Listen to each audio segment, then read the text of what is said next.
That's how we're gonna start it. Hey, what's the Mortal first Kombat. what's the first rule of Fight Club? We don't talk. We don't talk about Get out Fight of Club. here. Talk about Fight Club. And they talked about it, and The media talked about it. Everyone talked about it. So you Who guys is the wanna know- leak?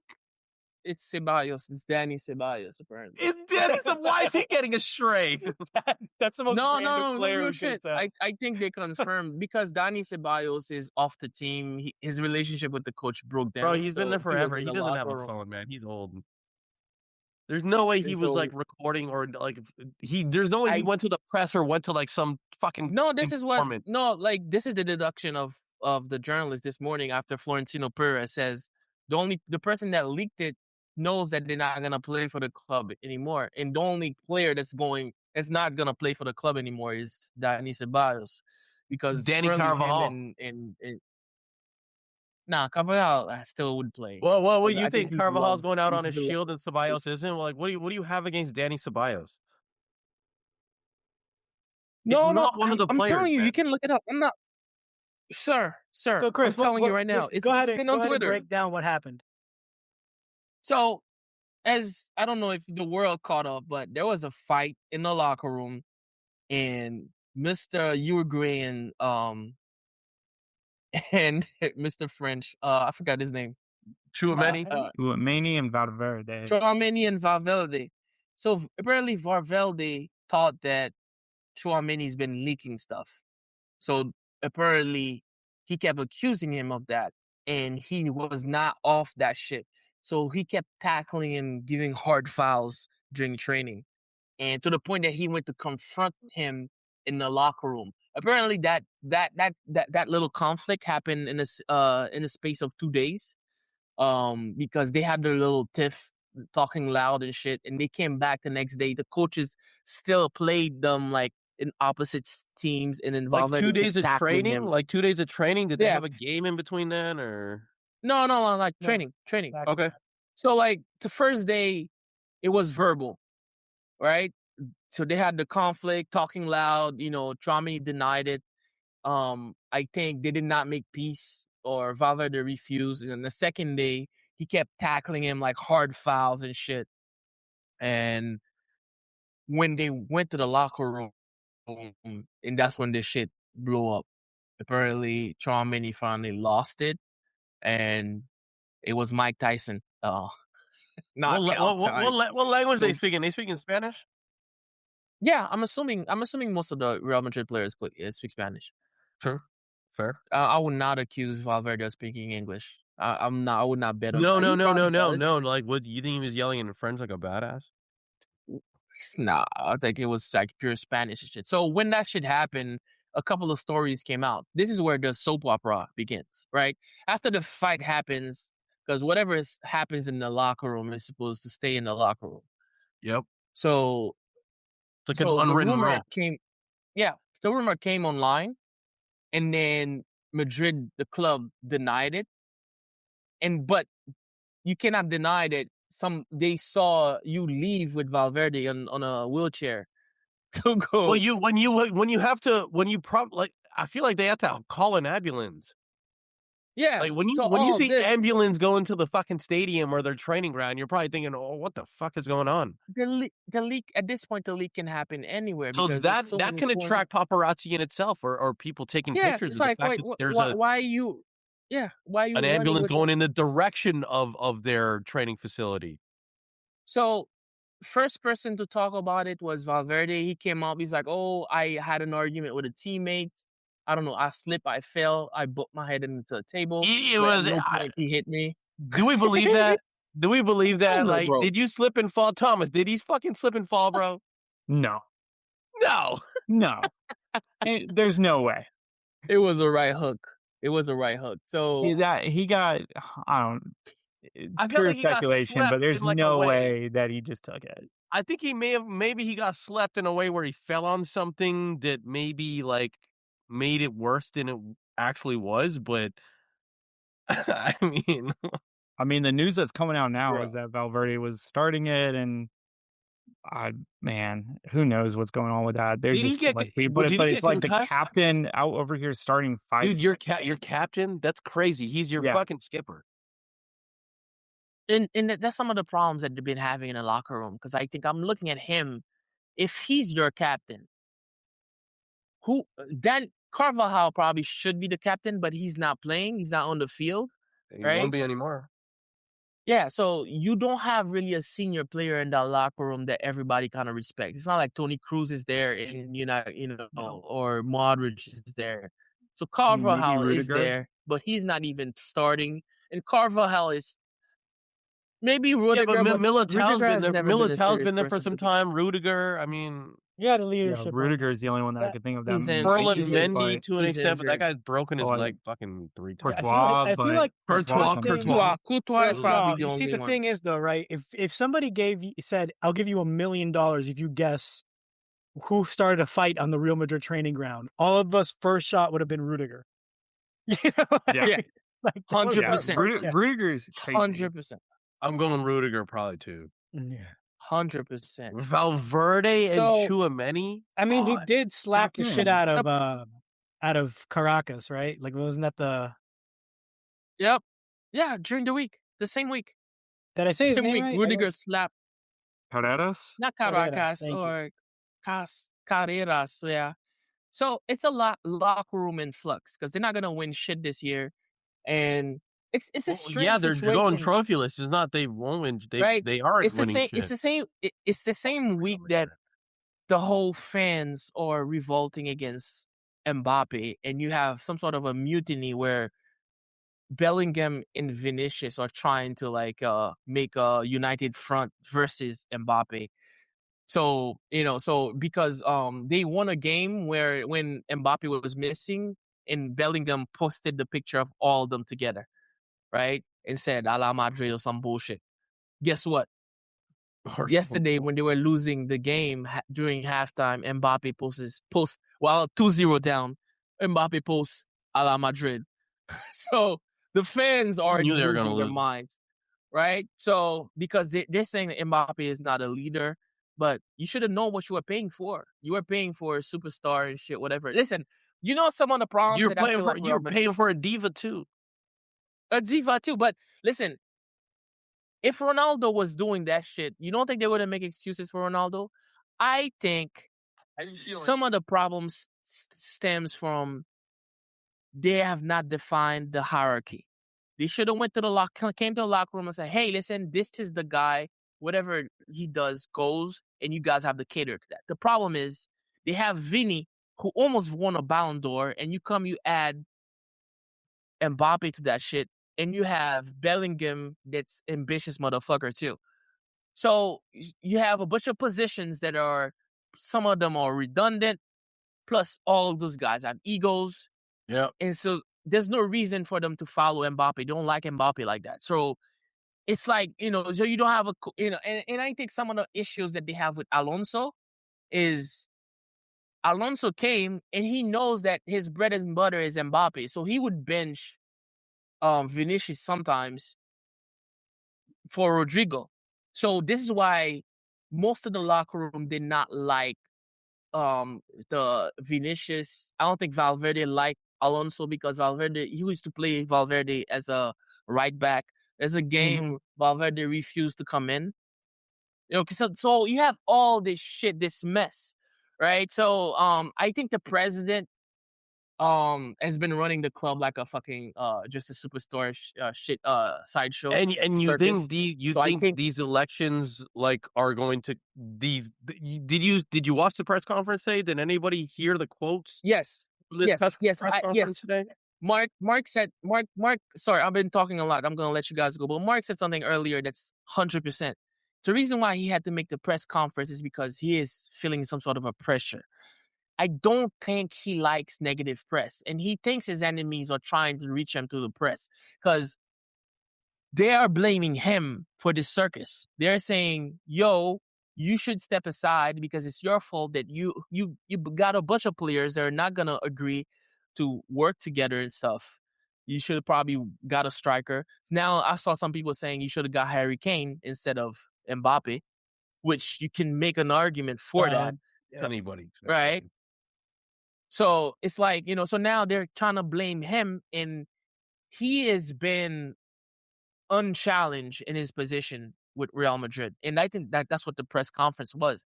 Him coming saying how much titles he won. It was unhinged. I'm not going to lie to you. He was saying that there were so many bad calls that he should have 7 more league titles. Yeah. Yeah. And he's like, do you know how insane of a freaking quote that is? To say that there were so many bad calls that I could have won 7 more league titles. What the hell is wrong with him? What do you think West Ham feel today? Oh, shut up. No, not at all. Doesn't matter. Doesn't matter. No. At some point in time, we're going to have a discussion about referees, whether referees need to be AI or something or so much, but whatever we're doing right now, it's not working. In all leagues, in the Champions League, in the Premier League, how much? All leagues. I think all leagues, bro. I've seen shit egregious in Spain, shit egregious in EPL. And so, do any of you guys think that it's possible? Like, look, like Mark, do you think it's possible that you can achieve? I don't even want to go as to say globally, but continentally, like Europe. Can you get the same standards of reffing in all of the leagues? I feel like it's just fucking impossible. I feel like there has to be a way. Right? Unless there's an unless. Yeah, I feel like there has to be a way. We just haven't. I mean, as long as human error is a part of the game, we're never going to get complete. How do you guys feel about the penalty they gave to Dembele versus Bayern Munich? That's like fucking like, what is he supposed to do with his hand? Right? So they lost. I mean, it wasn't an unnatural. I mean, to be fair, look, I thought it was a clear penalty. Like the hand, the arm was down there. It impacted the play. If we're going with, I mean, it's Thomas. It's unfortunate, but it happened. You're biased because you love French people, man. Thomas, right? You are completely right. If you're gonna give that penalty, there was other penalty shouts in the return game, right? You have to give the other ones too. Absolutely. The issue is consistency. It's all consistency. So it's like, what are we doing here? So this is why I say it has to be AI, because if it's not gonna be a human being or whatever, or some sort of experts panel somewhere, you send the question. If we have to make the game slower, I don't give a fuck. I just need to call to be consistent, right? If we need to give 10 minutes, whatever, just for a call that's contentious, call like, I don't know, like the NFL does. The NFL has an office. It goes to the office and they review the play. Well, I mean, to be fair, the PL and Champions League, I'm going to presume the Champions League have something similar to the PL, where that's what VAR is. It's like they literally have someone in a box. It's utilizing the video assistant. Thomas, it's weird. It's weird, man. It's just like there's some weird inconsistencies, like with the hair. I mean, as a United fan, don't get me started on hair pulling, just for one. Oh yeah, but I mean, we're not going to talk about that. I get what you're saying, though. Between all the European leagues and the European competitions, the rules aren't consistent, which creates an additional layer of ambiguity there. And then the other one is, even when the rules are like, let's say, for whatever reason, games aren't adjudicated the same. Like that we see all the time, like this one call happens in one game, gets called penalty, whatever. Another time, the same situation happens, referee doesn't call it.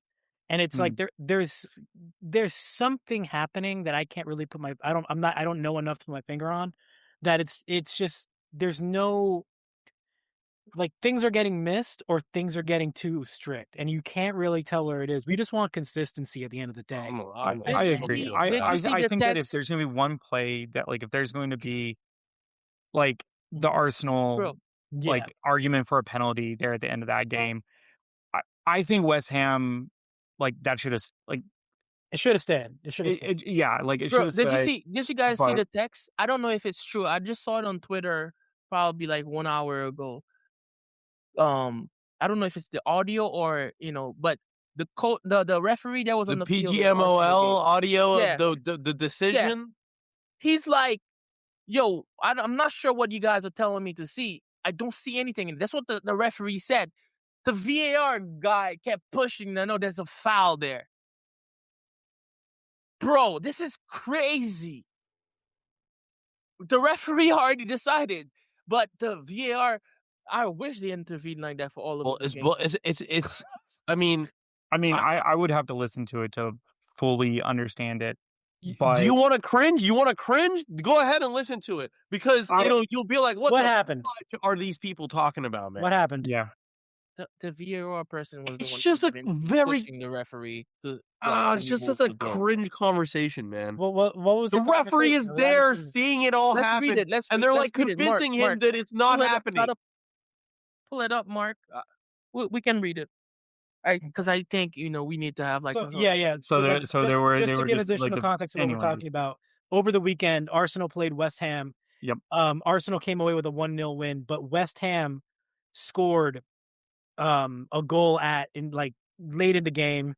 Surely deserved the point at that point, but they disallowed the goal for a foul on, I forget who it was, but somebody was Raya. David Raya. Wasn't it Raya? Raya. Yeah. Raya. Somebody fouled David Raya. But if you look at true, the picture, there was a foul.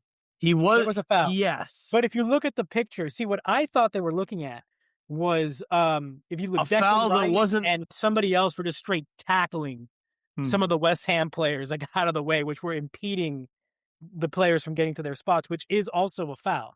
So my thought when they went to review it wasn't even about the David Raya thing. I didn't really even clock that. I thought they were seeing if they were going to take the goal away and give West Ham a penalty. Because I thought that's what should have happened, personally. Yeah. I mean, affinities aside, I think that there's too much, I feel like it's too little too late. There's been so much interference on goalies throughout the season. Driven by Arsenal. Can I read it? Can I read it? Yeah. Yeah, go for it. So it's literally just a possible foul on Raya. What I'm seeing in terms of that, the first angle, tighter angle on the goalkeeper, please. For me, there is a foul. Potential foul with the arm. His hand is holding his arm down. That's impactful for me. The left arm is there, is across the body. He's across the head, and he's holding the left arm of Raya there, which impedes his ability to get the ball properly. Doesn't look that impactful from that angle, new angle of replay. Isn't impactful on the goalkeeper. Show the second angle for me. Can you do a split screen for me both? I don't like Trossard not facing the ball. And you've got, I agree, it's impactful, but everything else that's going on as well. We're saying that on Raya it's a foul, but what about Trossard? What we are saying about Declan Rice, what are we saying about Declan Rice behind? We will recommend an on-field referee for a foul on the keeper, but also get him to look at the other incidents as well. So, that is saying, and they're acknowledging Trossard not facing the ball and basically covering his man, and Declan Rice in his actions on that play. On top of the fact that, yes, it is a foul on Raya. I don't think anybody is arguing that it's a foul on Raya. It is. What's going on there is cray-cray. We're arguing for consistency. Exactly. But the quote is interesting because did they look at Declan Rice? Did they look at Trossard? Who knows? Because if I'm looking at that replay and I'm seeing what Declan Rice and Trossard did, especially Declan Rice is basically just like, here, let me hold you as tight as I can. I haven't seen my grandmother in 75,000 days. Declan Rice. So classic. Declan Rice straight football tackled him. There's no other way around it. I'm not saying nobody's saying the Raya's foul, but I mean, and especially the problem that I have with it is that the call has gone the other way for Arsenal at other parts of the year. Like there was a game against the first game of the season at Old Trafford. Very similar situation happened. That goal stood. They ended up coming away with a 1-0 win. I wasn't going to bring that one up specifically, but I mean, I think the fact that you start off the season with that, and you may have well just won the title with this event. Both of them going like very similar actions against the goalie makes you wonder a little bit. But that's what we're saying about the consistency. If you just had consistency game to game and just got everybody in a room, made sure everybody was on the same page, maybe we would get that a little bit resolved. And they should utilize these instances as training during the summer and say, okay, we need to get this cleaned up. We need to know, like, we need to establish that this is going to be a foul or this isn't going to be a foul. You think there's any way they can incorporate that in the decision making at the time, like previous decisions or previous situations that are similar? I wish they could. I'm just talking in dreamland, I feel like here. I mean, it's the for court of football to consistency, some right? degree, For but consistency, right? We're not lawyers, and we're not in a fucking courtroom, and we're not able to bring up evidence like that from the past. But that's what the refs are. They're basically in their little courtroom. You're damn right. They should be. Football. They can also from their experience in games too. Yeah, bro. I think all those events should be uploaded to some sort of database, and the AI, just like, okay, threshold for foul has been crossed. It's a foul. Give a foul. I know we're removing it from the human, but for consistency purposes, it's like a database with all the given files. Like, if we're gonna call it this way, we're gonna call it this way all the way. Okay. There's more quotes. Okay. Interesting. Yeah. All right. VAR. You've got Declan Rice and you've got Trossard. I don't know what you're trying to show me. I haven't got a clue. VAR's like, the ref is like, I don't know what you're trying to show me. I haven't got a clue. VAR's like, Trossard on Pablo. Just if you look at Trossard on Pablo, I'll give you a better angle. Ref's like, oh, okay, I'm happy with that. VAR's like, then I just want you to consider the action of Declan Rice on Mavropanos at the back, but the foul on the goalkeeper happens before. So after a review, foul on the goalkeeper from number 19. So that's how the conversation went. We're not just talking about contact with goalkeepers. We're talking about a specific type of contact when the goalkeeper's arms or hands are being interfered with, stopping them doing their job. Raya can't do what he normally would in that situation, simply catch the ball or punch the ball, and they intervene. And they come to the right decision. When you look at that in the round, that's clearly the clear and obvious offense that needs penalizing. That's what the dialogue was. I mean, all right. I mean, my biggest problem with this is that it probably ended up being the title decider. Yeah. And rightly or wrongly, we will look at this result as the day Arsenal won the league. But if I'm an Arsenal fan, I hate it because there's like an asterisk to it almost. Nobody will ever give them credit for winning. Crybabies. Yeah. Bro, the crybabies don't give a fuck. They're gonna win with under 80. They're gonna win with 85 points or under that. Pathetic. Mm-hmm. In a game of fine margins, they're trying to call it the greatest Arsenal side of the past 10 years. I mean, they're winning. Yeah. Of course. Well, what were you saying, Thomas? Go ahead. I mean, I feel like in a game where Arsenal dominated the ball, they should have had more goals. They had very clear-cut opportunities. The fact that it came down to this as a fine margin where, I mean, to be fair, and full credit to West Ham, they had some great shots. But Arsenal did enough to get it over the line. I don't think that we should discount what they did. But the fact that it's coming down to these argumentative points is just, I think that has more of a issue on the PL side. I don't, that my issue isn't with Arsenal. My issue's with the refs and on the PL side. And it's a good squad. They did enough to win. Let me play the devil. Let me play the devil's advocate. Okay. Devils. Conspiracy. You are the devil. Let's say I don't know if you've been paying to One Piece. Everybody they call devil. No, man, I can't catch up to One Piece. Who's gonna catch up to One Piece? Continue. So let's say, for argument's sake, the EPL wants Arsenal to succeed. Why would they? Would they get better promotion? I don't see why the UPL would go out of his way for Arsenal to win. Especially, I don't think it's the best. It's not. So for the people saying that, right? So it might be just a referee thing. It's just it's just happened not so many, but it's happened quite a few times this year. And Man City maybe have gone away with a couple things themselves. Oh, do you think it's a fuck you to Man City? Yeah. It's a fuck you to everybody. So listen. If Arsenal still find a way to lose this, I'm gonna be like Dylan Brooks under the hoop. Iced out. I'm staring at Arteta from across the field. Just all right. Let's hear this tinfoil theory. I mean, do you think in Chris's favor, do you think that if Man City actually get hit, even out of the 115 charges against them, they get hit with 70 of them? I don't know if you can have them be the winner necessarily. And that's where my question comes in is like, if they get hit with the death penalty, are they really going is the PL really going to let them go out on top before they get demoted all the way down? So you think that that decision's coming out soon and we're going to get cooked? I think this summer you will get clarity in some direction. It's been some time too.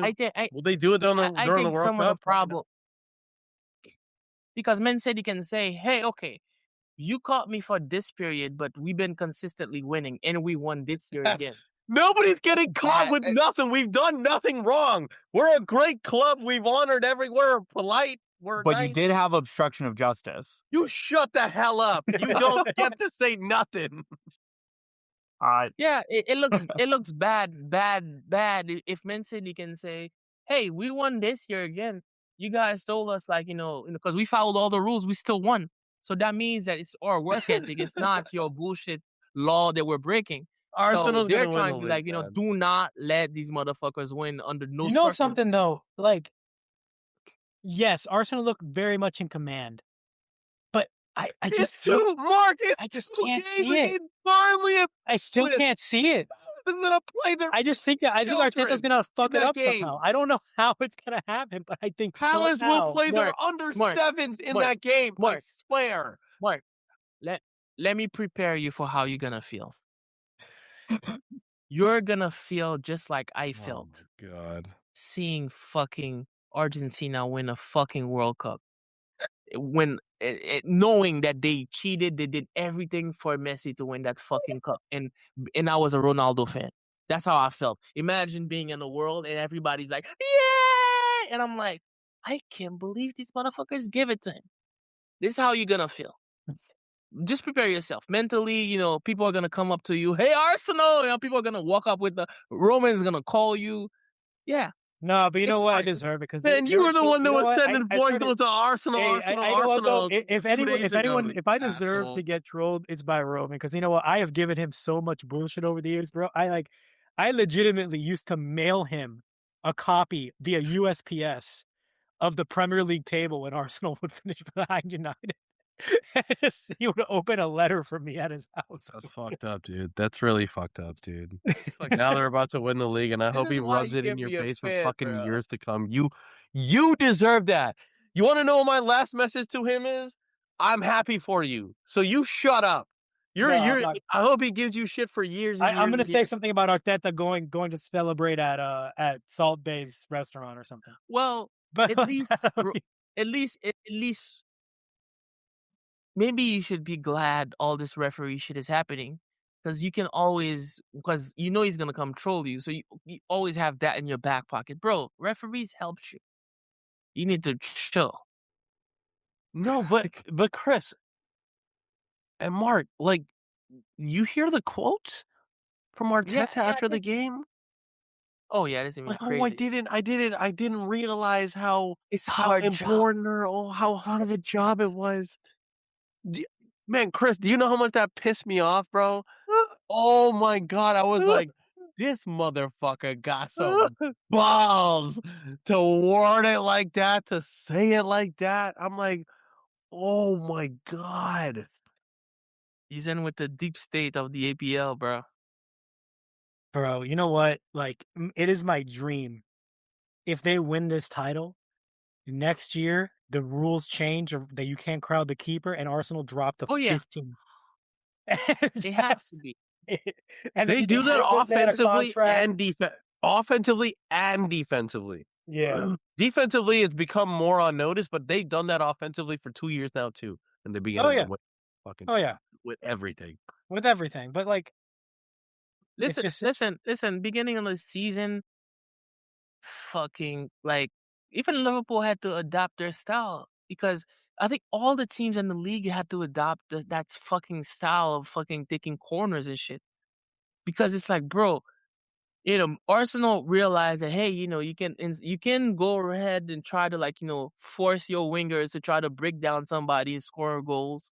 Or you can have a free kick, crowd the keeper, and get a free goal and win the game without deserving it, really. They found a loophole. So it is what it is. And they kind of forced the league to follow them. And, by the way, you guys better hope that PSG blow the doors off them. Because if not, we're not going to be able to survive until next year. Oh, these my God. And we have motherfuckers to are going to deal with go. them during a World Cup. Every Arsenal fan will come raining down. Doesn't matter if they win any title this year, even if they bottle either one. Well, something, bottling all 4 competitions is kind of a quadruple. If you think about it, and you squint. Well, they won't bottle the league from that position. But imagine they do. Just humor me for a second. Imagine they do. Bro. How much fun are we gonna have on this side of things? Bro, there is this guy, one of those like YouTubers online, bro. He was watching the game with the Chelsea guys. I think the Big Six is the name of the channel. The Chelsea guys were like celebrating in front of him when West Ham equalized on the table. Yeah, suck this nuts. He was going crazy. Bro, the level of losing his mind, bro. Like, that's so foul. And then when they reversed the decision, you should have seen him. I feel like if they don't win, there's gonna be casualties. Like, people legit are gonna hurt themselves. I think they want that title bad. You might have to give it to them. You might have to concede. Yeah. Well, you know what might happen? You know what might happen? Fuck them, dude. Antivirus takes over the whole world, and then we have to close the season. The season down on the last day because antivirus. I would lose. You guys you're so evil. Look at you. I'd be like, God doesn't want Arsenal to win. That's it. God, think United fan. What if City is up on goal differential when that happens? Their season's on the line tomorrow. Yeah. Well, yeah, I mean, it's week to week, of course, but I mean, it's game to game. It's tomorrow. Well, okay, yes. Tomorrow, yeah, big, huge game against Crystal. If they drop points tomorrow, they don't need to. Arsenal can just draw the next 2 games. Honestly, I think it'll be funny if Crystal knows this and they go in because, I mean, Londoners hate each other like across border, but it would be so funny if they just sat everybody. And they just like went. Well, they also that's what I think is going to happen. Crystal has shut up with your laugh. They have. I mean, correct me if I'm wrong. Aren't they in the Conference League title? Right. Yep. They play that 3 games after the Arsenal game. 3 games after the Arsenal game. 3 days. 3 days. Oh, 3 days. Yeah. So I mean, like they're definitely going to rest against Arsenal. I'm telling you, they will literally play their under 12s. I mean, they're about to open their legs. I don't think they're at any risk of anything with where they're placed right now. Are they? No, they're not. Yeah, they're completely fine in terms of like they'll be in the Premier League next year. They're good. Yeah, so I mean, like maybe they'll probably they're playing at home. It's their last home game of the season. And the Arsenal former Arsenal players are shameful too, bro. Like they can't even, I was looking at Ian Wright. I forgot the name of this other guy. These guys, no consistency. They want Arsenal to win so bad. It's like they can't even admit and Carragher doesn't. Carragher is not. doesn't vehemently just want Liverpool to just No, crush everybody every week. He doesn't yes, but gleefully just no, cheer but them on every single not. week. Listen, I don't like him. I don't like Neville either. But he can say when Liverpool is on bullshit. I don't think. I don't think they. Most people agree that whatever Arsenal is doing is making the league kind of ugly, and nobody wants a champion like that. It's kind of like you kind of like cutting corners and shit. So it's like, I don't know, bro. I I don't know. mean, I know we've talked about this in the past, but I mean, it's Maury ball. I mean, they're literally just they found the best statistical way to win a game, and they're doing it, and they're just taking advantage of the fact that their team is littered with giants. Yeah, I guess And so the biggest thing True. I think the biggest issue that we all have with it though is that if it's proven successful, how often will we see this formula replicated, especially as as seasons get longer and more games get played? Because Chris has said it, we've said it before on the pod, Arsenal's play style, how they have played in the past, this free-flowing attacking football, is unsustainable and is proven to not be like fruitful in a trophy sense if you play this way all season. I hate this, man. This feels like the 2016 Atlanta Hawks finishing first place in the Eastern Conference. Like it just doesn't feel right. Nothing about it. Nothing about them being in the Champions League final. But Mark, they are a symptom of a situation where you're asking players to play so many games. So now you have to find a way using stats and data. We have to make our players run as less as possible. So now you're trying to cut down, trying to find a situation where field goal percentage is higher, which is corners, free kicks. So this is what they're aiming for. They're not trying to free flow their way into beautiful football. You want to know where that football exists? In the Quran, man. For that, the haram ball is a real thing, dude. Oh my god! And then the world does not. And then you think you truly think he doesn't give a fuck? I don't think so because he used to play like that. He doesn't anymore. He's waiting on 6 years to get results, and let's say he doesn't get the results he's looking for. What's the line? What's the line for Mikel Arteta? Even if they do win a Premier League title with 85 points, what's the line? Let's say they lose the league next season by 20 points, 15 points. They don't come near a Champions League. Is that the line even after winning a Premier League? I think with Arteta, he's going to be there as long as he has the locker room. Yep. Yeah. I mean, look at who the owner is. Kroenke. I mean, not to bring this back to UNC again, but UNC just hired Michael Malone. He got fired for losing just part of the locker room. And I think that has been a consistency under Kroenke teams. So if Arteta, I mean, I think that there's a legitimate question to where if he loses this season, do people start to question his leadership and saying, "Oh, maybe if we played in a different way, maybe if we Thomas, played they're more questioning it right now. But why would you question something where you're winning all the time and you're about to sweep a ton of the awards? I mean, Declan Rice is apparently up for Player of the Year, which it's a pain in the he's ass. He's a great player, but he's not Player of the Year. Have you ever They're trying to give him the Ballon d'Or, bro. Has any of you guys put yourself in the position being an Arsenal fan? Watching them play, hey, bro. But you know what though, this isn't. I'm conflicted because if I was an Arsenal fan, I would be so jazzed to be finally winning something. But me personally, I'd be like, oh, but the way we're playing, it's ugly. It's ugly. I can't do this. I can't be a fan of this forever. Thomas, I've heard people, commentators, even some of those former Arsenal fans, players, say that he should win the Ballon d'Or because they're assuming they're gonna win the UCL and the EPL, right? Because you know how the Ballon d'Or became. Oh, if you won a trophy, then you must find the best player on the team. They're trying to crown him as the best player on the team. So, yeah, this is how it's going to work. It's not going to be his stats. Because last year we gave it to Dembele.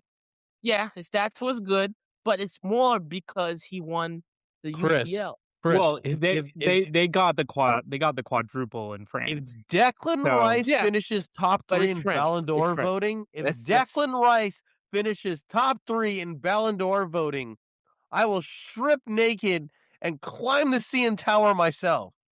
Bro, you didn't see how they were losing their minds? The fact that they gave Bruno Fernandes the Player of the Year shit? Oh, there was the whole Athletic article literally about how it's He's earned it. He's earned it. He's the best player by far. I mean, he is, I mean, statistically under every metric, he would be up there with some of the best players on any team on any season. Defense. I mean, but do I? No. I was gonna say both of you guys are about. I was wondering who was gonna go first.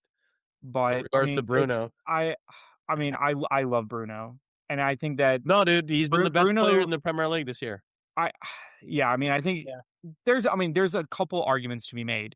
There are two Brunos that I think that are up there. I think Bruno Guimaraes is just as good as Declan Rice this season. Just his team is worse. So I think it's just like, I mean,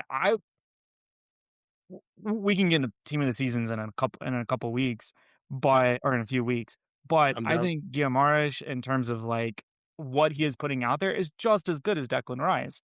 And so to me, it's like you have Declan, you have Bruno Guimaraes, you have Haaland, and then you have Fernandes. And I think the real question shouldn't be about Declan Rice. It should be about Haaland, because Haaland's been screwed on multiple occasions.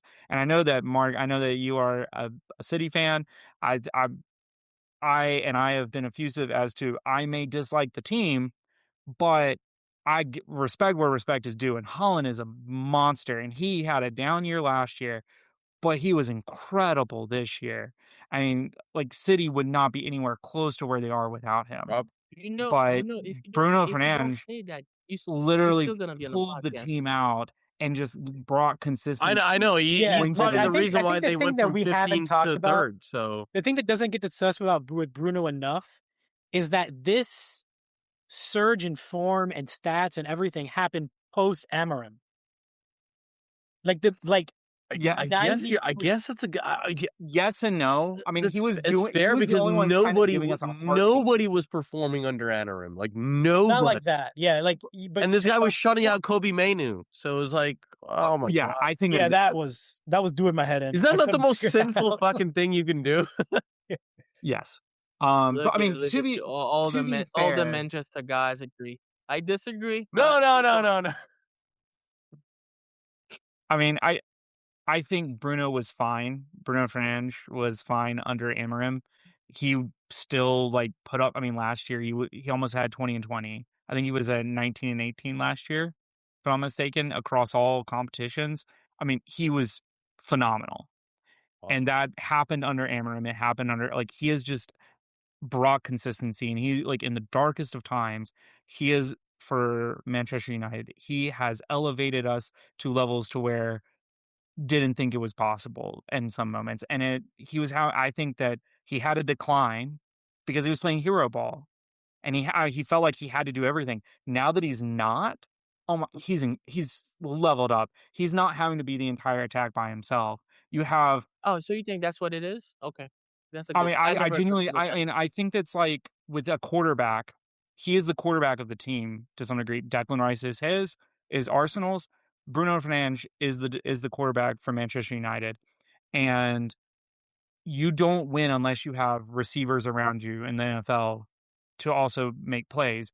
You don't have it unless you have a good defense.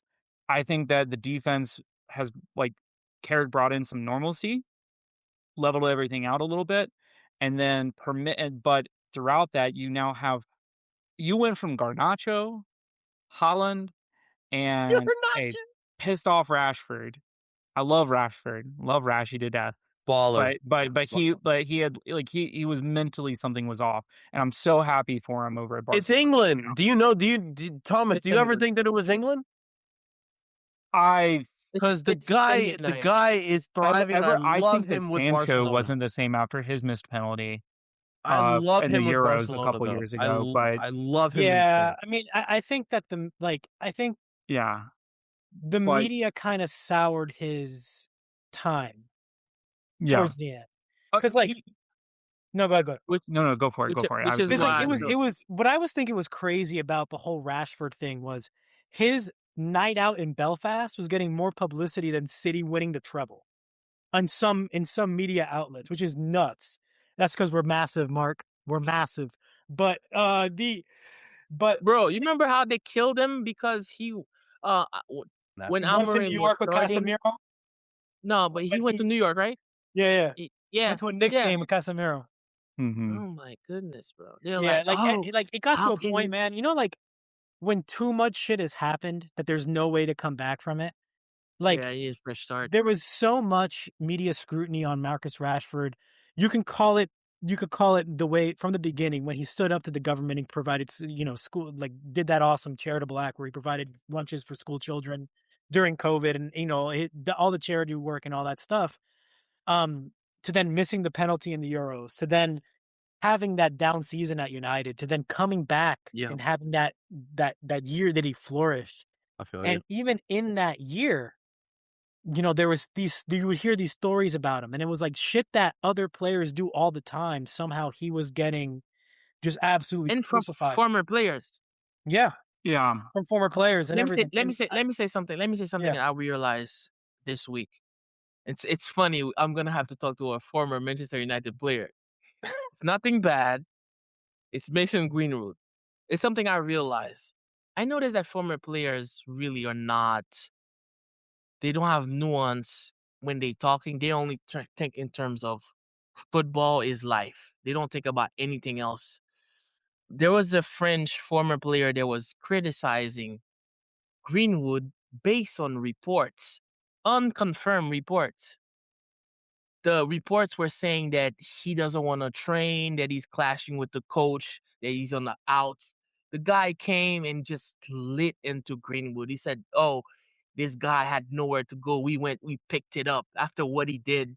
Oh, I think he wished some bullshit happened to him and some bullshit. I was like, wow, this is very far.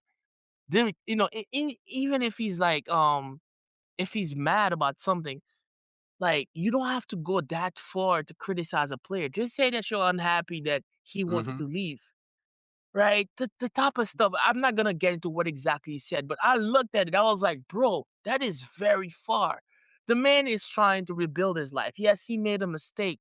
How long are we gonna keep punishing him? As at this point, he's a professional. He has a choice now. If he doesn't want to stay, he doesn't feel like he can win anymore with the team. I He's just gonna don't. leave. I mean that's an interesting case. I think that's such a I just don't think he can come back to England. No, I think apparently Juventus are interested in signing him, and I see it happening because it's been years. But the point I was making is about former players they're not charitable at all. They, when it's like they're looking at you. It's like, bro, you were a soccer player too. You understand how this life is. I need my time off the field. It's almost like the same way they're going at Mbappe. Mbappe is injured. No, he's not. Gave, No, he's not. He's a no, bitch. He's not. He's not. He's not. Listen, I mean, Chris, that hurt. To Chris's point, though, the toxicity around Manchester United, I think, is really exacerbated by the fact that we have all these former players in the media. They're that for always whatever around. fucking reason, for whatever reason, and I'm not saying you have to be a homer. I'm not saying you have to go in and support United anytime they play. You can go in there and say this coach is a fucking it, But the way they kill these players in the media, you know what I mean? Like it just does my head in. It's like, what, you were there, you understand the pressure that comes to playing with this club, and not just United, City, Arsenal, Liverpool, all these and clubs. you know how they act. They always act like they were Greek heroes, like mythic Greek heroes. Like they always did everything right. They never, their names will be remembered forever. Yeah, I mean, all I thought about was the team. Oh, sorry. No, go ahead. No, I mean, sorry. I think that a lot of them are just a bit grouchy, unfortunately. Like the ones that are in power, and the only one that's, I mean, you've got Skulls, who is just he just picks fights for whatever reason. Yeah. I don't understand. Dude, Roy I mean, Keane picked. I mean, picked fights too. he picked on Lissandra Martinez for no reason at all, beside the fact he was short. Yeah. I mean, I think that's God, first of all, brutal. Lissandra Martinez, one of the wait. 5'9" is a perfectly respectable height for a man. It is some say I agree. the perfect height for a man. Just saying. Fair. But I think that, yes, he didn't play exactly the same way, but he has also pocketed Haaland on his own. And Haaland, like, there's a type of physicality. Yes, he did. Mark, don't even try. Yeah, he did. Yeah, he has in the past. And not saying it's consistent anymore, and I don't think he has the legs for it anymore, unfortunately. Right. No, but he's and I think that's the downside is that now he's not going to have the ability to do it and succeed. But you have him, you have Roy Keane. All of them are very negative Nancy's to some degree. Whereas you have Gary Neville, who's the only positive bunch, and he's trying to stay level-headed to the point where he's being overly critical. Whereas I do think that they were, like, Roy Keane is incredible. He was such an amazing player, but I think that they were also a product of being coached by, as much as I love Sir Alex Ferguson, he is a grouch himself. I think that he is, like, they are reflections of him, but there are voices. Rio Ferdinand has his podcast. He's very positive about the team. He's very supportive. He's critical, I like but he's very supportive. But it's not the same as, like, when you see, like, a lot of the, like, Ian Wright. He's not Ian Wright because they're on national regardless. television and shit like that, so they gotta keep like a different profile than. And unfortunately, Patty Evra hasn't caught on, but I do think that, like, Mason Greenwood, as you were saying, Chris, I do want to speak to him just for a moment. I disagree in one sense that what he did was, while proven wrong, there's enough negativity around that to where I would never, like, I really loved him as a player coming up. I would never You want want that around your club? I don't know. I don't want him around the club, but I think that him being in a foreign team, like, he is Marseille's best player this year.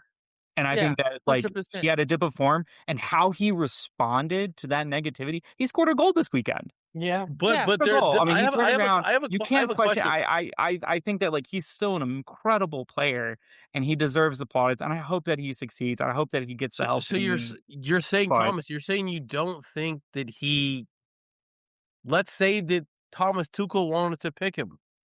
You don't think that he should go to that world? Not this year. I think he needs more. I think there's too much to look back on in the last 4 years. I don't think, like, I think that he may have probably earned a spot above some of the other players in terms of current form, but don't think that I think it's a wise decision if Thomas Tuchel does not choose him. Okay. But He's I think that in 4 years, he's young. Let him rehabilitate his image. Let him give to charity. Give all of his paychecks away to charity. He can still go. He can still go at 28, and then obviously 30. If he 32. I don't listen, Thomas. I don't think that's gonna happen at all. Because I look at him, he kind of probably looks more introverted, and unfortunately, not a lot of players have the charisma to be able to come like a politician and to sway people back to his side. I don't think he has that, and there's only a few players that have that ability. Because if I was him, first year, I would have been in front of cameras. I did something very stupid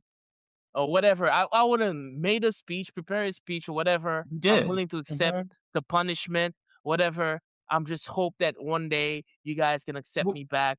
And then I would become the face of the fight against domestic violence or whatever. I would be like making speeches. I would like something like that, right?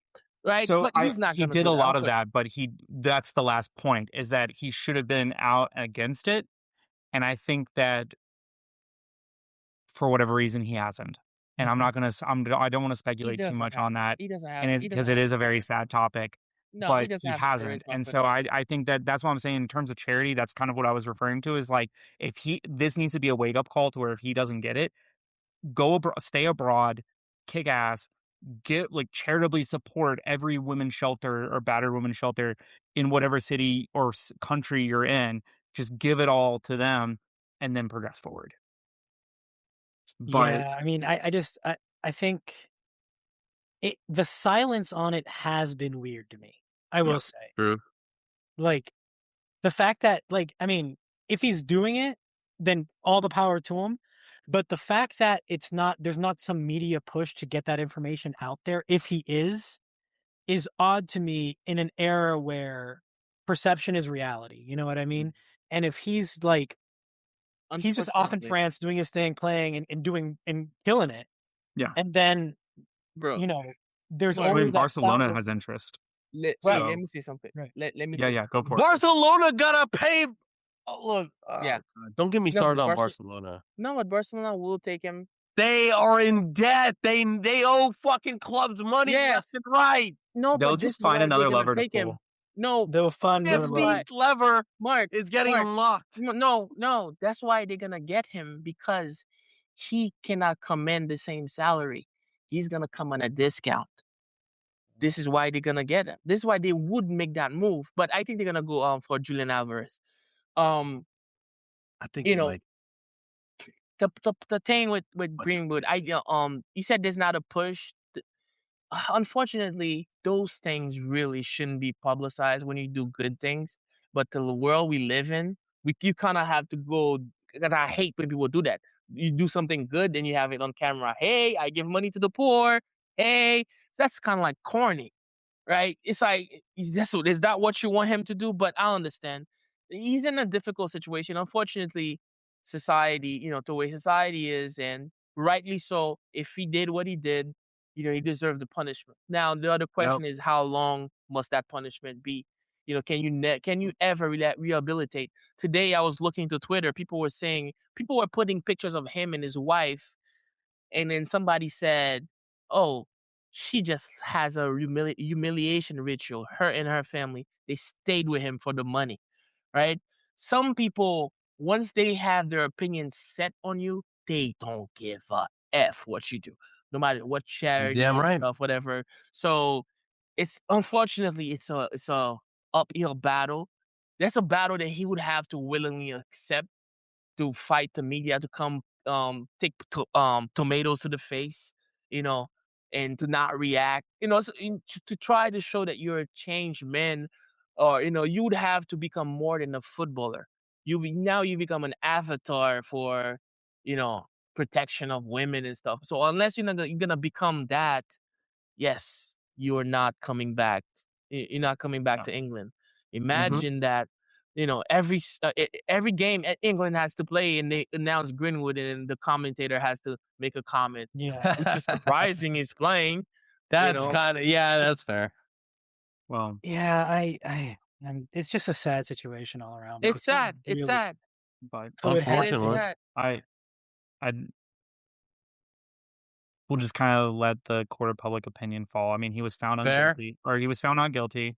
Fair. But I mean, all that we can really do is kind of like let him live his life at this point, hope for the best, Yeah. and I guess hopefully he Hey, doesn't go to like. I mean, it, I could see he's it would gonna be go to kind of Italy. ironic if he goes to like an Aston Italy. Villa and becomes a villain.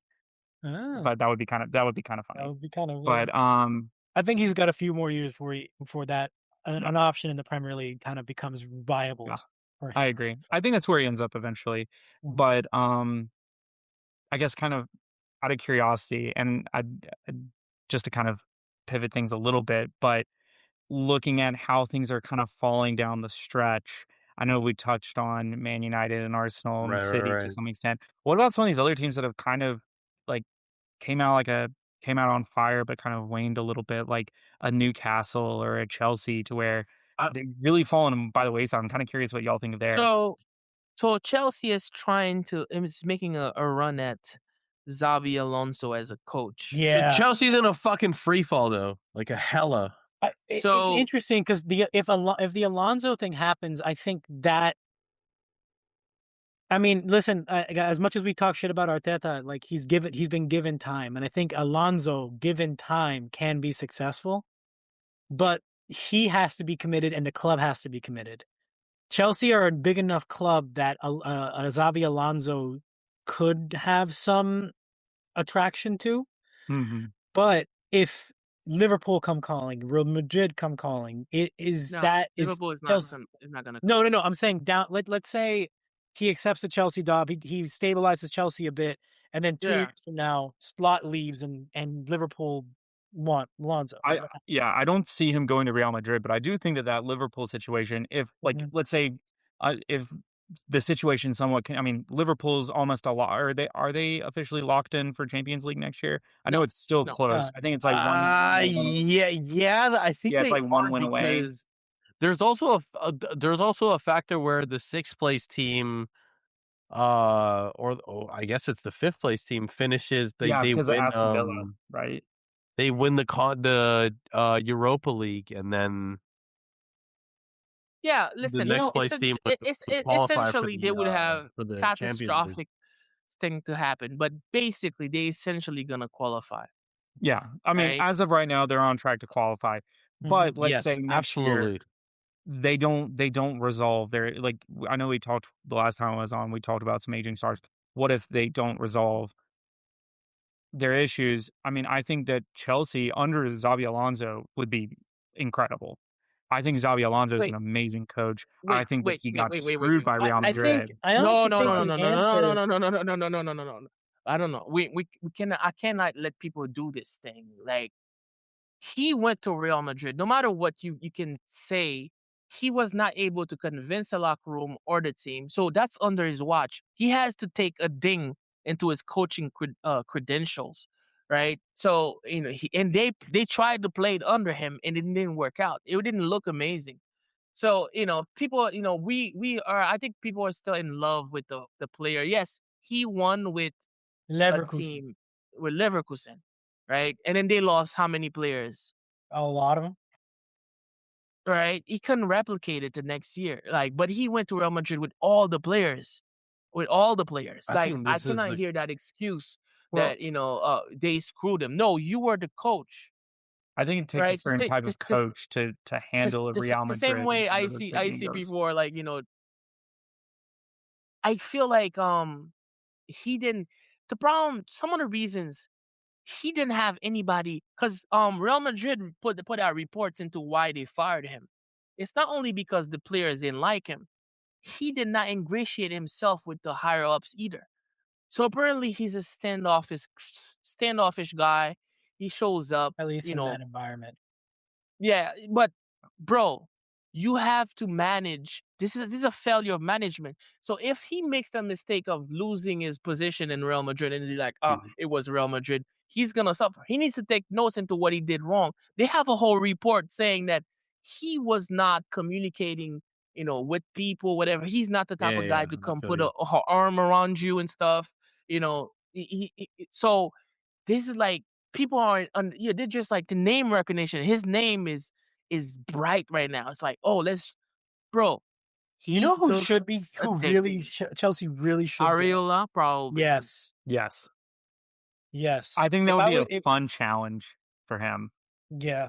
But assuming you can operate under the Blue Co model, but Chelsea loves superstars. They like names. They like brands, just like Real Madrid. So they're gonna go for the brand. They're gonna go for Xabi. And then Xabi is gonna ask them probably to play that back three. I don't know what players they have for that. He's gonna have to let go of James, I'm assuming, because James is not James is gonna play either one of the center back spots. He could play center mid. He's played all around, like right back, center mid. I think he played center mid recently. But I mean, maybe if Xabi comes in, great. But I mean, I think that where we'll see if was it Eddie Howe's over at Newcastle right now. I think he's there. I don't think he's going anywhere. I think he's there. I think that they need to get their transfer sorted and balance that out. Some of the players. Yeah, I would love to see Areola go to a place like a Newcastle or a Chelsea, just for Newcastle though. It's that exciting play style. Newcastle's so interesting though, because I know there was a lot on Eddie Howe this summer, because he was, not only was he the coach, he also head of recruitment, and he did a lot of things. But Newcastle's just dramatic drop off, I think, has to do a lot with how much they lost and how much of a failure they're. When you lose Isak the way you did, it happened so quick. I feel like they never. Vissa didn't work. Voltamade is not being used correctly. Yep. Elanga flopped. Elanga hasn't flopped.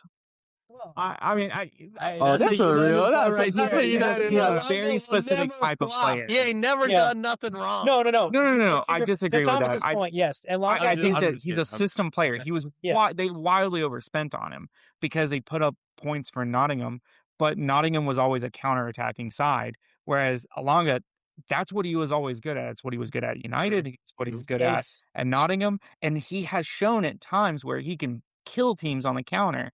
He's just not a possession-based. He's faster than everybody usually. I mean, I think that he would be a fascinating one under Areola as a wingback.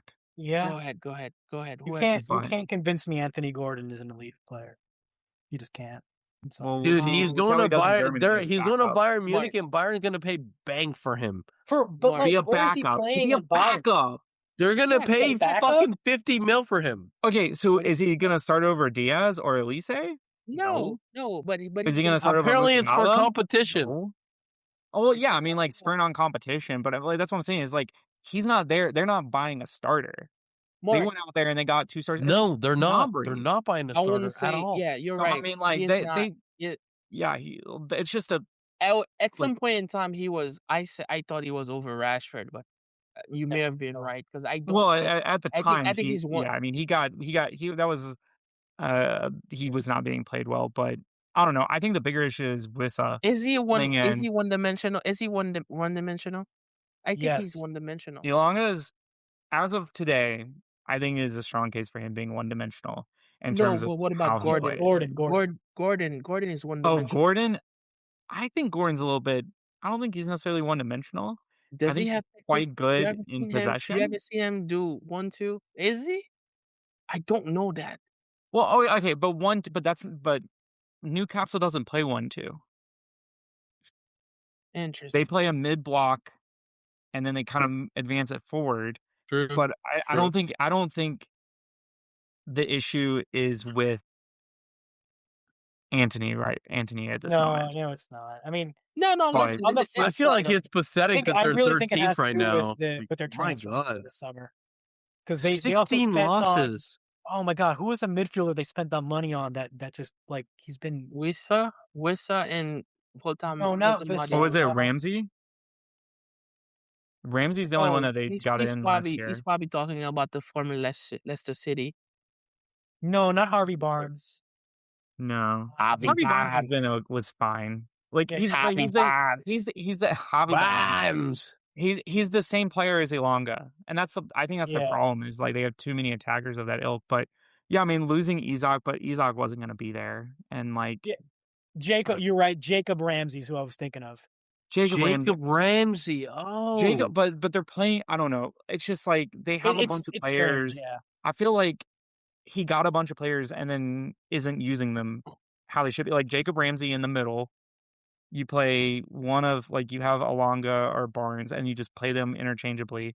Anthony Gordon on the side, but then they're playing Voltamata completely out of position when he's going out poacher striker, and when he was there, he was amazing. He was playing well. He was so good at the beginning of this. Yeah. I thought he was going to be signing of the year. I'm a big fan of his. I think a club's needs to come in for him and just like show the world how good he is. No, but I think you know what I think it is. Because I'm looking at the playing style of Newcastle. It's very physical, very intense. If they don't beat you in the first, I would say, 60 minutes, they're done. They're cooked because they have no more legs. Because they're going to try to press the hell out of you and stuff and try to outrun you. This is how Liverpool has to be patient against them. And then once they're run out of gas, that's it. You can just kill them.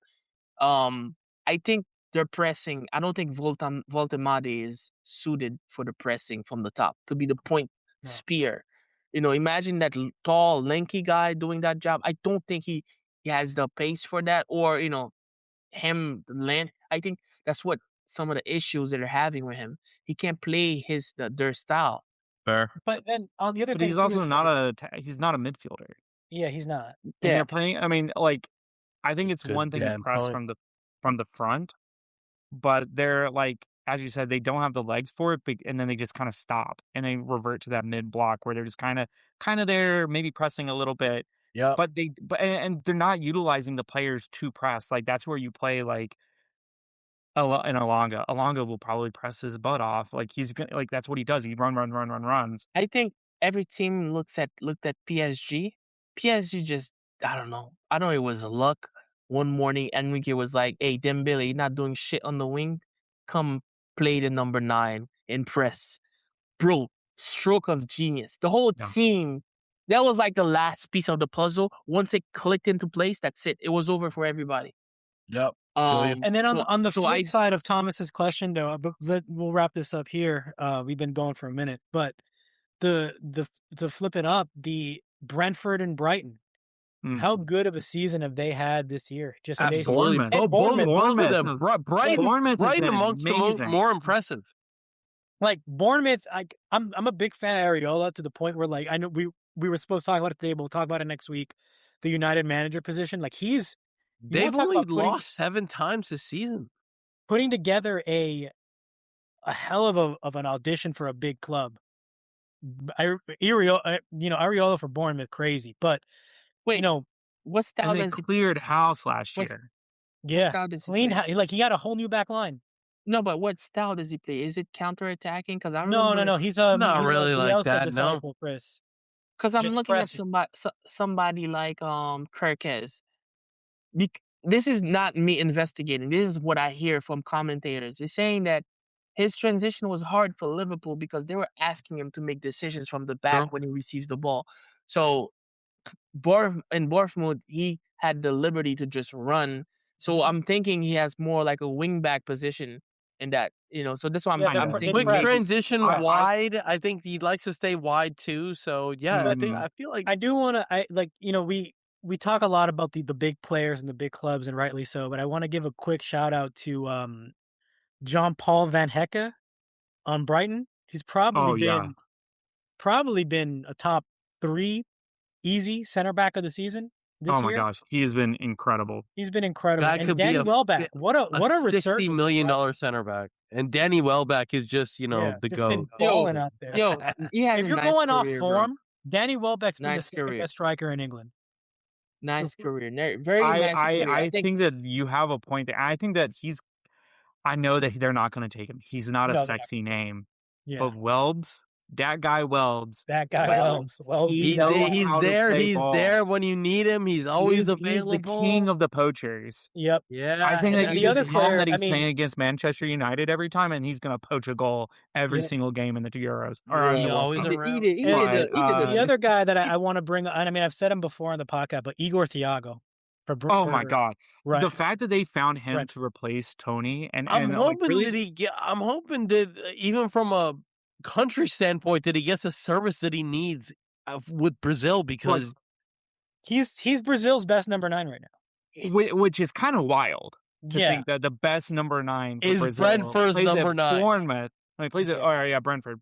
You know something? I was thinking Ryan. I was thinking of Ryan. No, Bournemouth, who has been phenomenal. Igor Thiago is the signing I don't think that Sir Alex Ferguson would have made this summer 15 years ago. Take the best Premier League, best player playing for a rival outside of the big, you know what I'm saying? Like that. Mm-hmm. He's just we kind of did that last year, though. We took Mbumo and Cunha. We went in and that's what I was saying is like you earlier to kind of somewhat bring it full circle is like you get the right players around certain ones and it really elevates the game. Like Van Dijk, he's been great for Brighton, but so has Lewis Dunk. Yeah. Dunk, absolutely. That pairing are monstrous. I think Dunk has played as I think he's arguably one of England's best center backs at the moment. You think he's no mobility at all, but you stick him in a back line and like if you're going on there and you're going to defend, you think he makes at the end of a game, you throw him in slab head on, nothing's coming through. I hope he gets on that. I hope he gets on that England team. I fear that he's going to have too many players that are too similar to each other. Yeah. Like I think it's going to be he's getting on that team.